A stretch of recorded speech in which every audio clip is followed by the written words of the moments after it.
about, if you watch the corporate media, we've got to, the only time we ever go to war is when we got to stop an evil dictator. Well, guess what? Rich Whitney at truthout.org did some pretty extensive research. I'll put the link to the article in the show notes below because it's a very in-depth article. Basically says that the United States provides military assistance to 73% of the world's dictatorships. And it's amazing because this is what we talk about and on this show, right?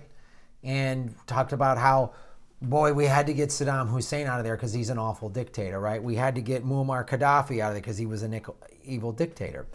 And not denouncing, I mean, like, obviously Hussein and Gaddafi did some very awful things. I was in Iraq. I saw the pool where, the empty pool where Saddam would put people he didn't like in there with a tiger. He was a pretty brutal dude. But then we support so many other dictatorships, so many other countries that have human rights violations, most notably Saudi Arabia. They are the beheading capital of the world. They have so much institutionalized misogyny in that country. And they're our big ally, man. Trump sold them $100 billion in weapons. Obama sold them $100 billion in weapons. We're helping them commit basically the worst human rights crisis in modern history with the starvation from the blockade and the rockets and the cholera outbreak and everything else that's going on in Yemen. 130 children die every day in Yemen. Every day. Well, Oprah Winfrey and all the rich celebrities were wearing black, fighting for women's voices, which that's good, fighting for women's voices. They're wearing tens of thousands of dollars in clothing and 130 children die every day in Yemen. I couldn't even watch the Golden Globes, because it's just like, first of all, Oprah Winfrey, there's all these photos on the internet of her like kissing and hanging out with Harvey Weinstein. She knew what was going on. They all knew. And they get these gift bags when you go to those big award shows that are worth $10,000, $20,000, $30,000. And what's in them? Diamond watches and Rolexes and jewelry and all this stuff. Oh, awesome. So diamonds from African slave labor. Way to go, rich people. Sometimes I feel like watching these rich people complain about, what Harvey Weinstein did was awful and he needs to go to jail. He was a serial rapist, and women who, not just women, but any victim of sexual abuse or sexual assault or even sexual harassment that is now being able to speak out, that's a good thing. But to watch a bunch of rich Hollywood celebrities pat themselves on the back,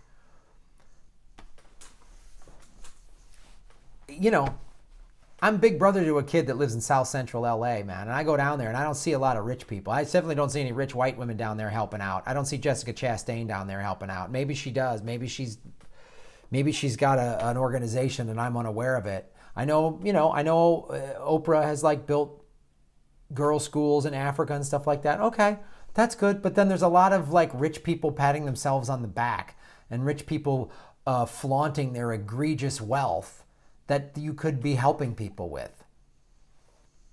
This is the disgusting part of America. Sometimes I watch and it's just feel like people complain. America has a lot of problems.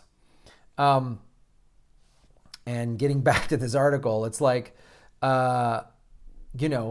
it was the justification for going into Syria. And anybody that spoke out against it, like Tulsi Gabbard, oh, she's an Assad, supporter. No, she doesn't want to go to ridiculous wars. This journalist wanted to ask this question. Is it true? Does the U.S. government actually oppose dictatorships and champion democracy around the world as we're repeatedly told? The truth is not easy to find, but federal sources do provide an answer. No. According to Freedom House's rating system of political rights around the world, there were 49 nations in the world as of 2015 that can be fairly categorized as dictatorships. As of fiscal year 2015, the last year for which we have publicly available data, the federal government of the United States has been providing military assistance to 36 of them, courtesy of your tax dollars. the United States currently supports over 73% of the world's dictatorships. Most politically aware people know of some of the more highly publicized instances of this, such as the tens of billions worth of assistance we send to the Saudi Arabia we talk about. But apologists for our nation's imperialistic foreign policy may try to rationalize such support, arguing that Saudi Arabia and Egypt are exceptions to the rule. They may argue that our broader national interests in the Middle East require temporarily overlooking the oppressive nature of those particular states in order to serve a broader pro-democratic endgame. No. It's for oil and natural resources. So he goes into how he determined there's not an easy list. So this guy compiled it on how he came up with an answer. So it goes into how how it's generally determined that a country is a dictatorship, and that's a very lengthy thing, and I highly recommend reading it. And then he goes, they have a rating system, and he lists all of the countries that are considered dictatorships. And then he determines which of the world's dictatorships received U.S.-funded military or weapons training, military arms financing, or authorized sales of military weapons from the United States in 2015. And for this source, he went to Foreign Military Training in Fiscal 2015 and 2016, Volume 1 and 2, the U.S. Department of Defense and U.S. Department of State Joint Report to Congress. So he went through that. And it's really, this guy does a great job. He cites all of his sources and goes into all the details. So here's the end result of this chart that he came up with, okay? And all the countries, right? I'm just going to read them for you. Dictatorships receiving U.S. military training and or military weapons or services for fiscal year 2015. Afghanistan, Algeria, Angola, Azerbaijan, Bahrain, Brunei, Burundi, Cambodia, Cameroon, Chad, the Democratic Republic of Congo, the Republic of Congo, Djibouti, Egypt, Ethiopia, Gabon, Gambia, Jordan, Kazakhstan, Laos, Libya, Mauritania, I've never heard of that country, sorry, Oman, Qatar, Rwanda, Saudi Arabia, Somalia, Swaziland, Tajikistan, Thailand, Turkmenistan, Uganda, United Arab Emirates, Uzbekistan, Vietnam, and Yemen. And if you look at this chart, in some of these countries we give, millions, some hundreds of thousands, but a lot of them are tens of millions of dollars, and sometimes it gets in the billions. But this is it. This is what we do. And this guy's going to start doing these reports about fiscal year 2016 as soon as the data is available.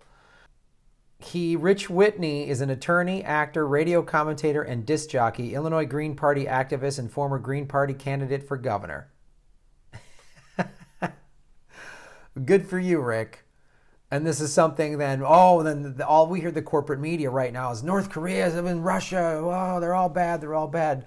They're just the ones that don't want to play ball with us, that don't want to give up their natural resources, so we got to make them enemies.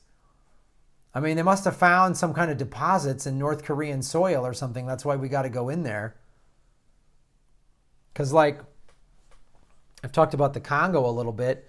They provide almost a third or more of the world's cobalt, and cobalt is in cell phones and weaponry and any sort of electronics, and so America has to get in there, and that's why we've overthrown democratic leadership.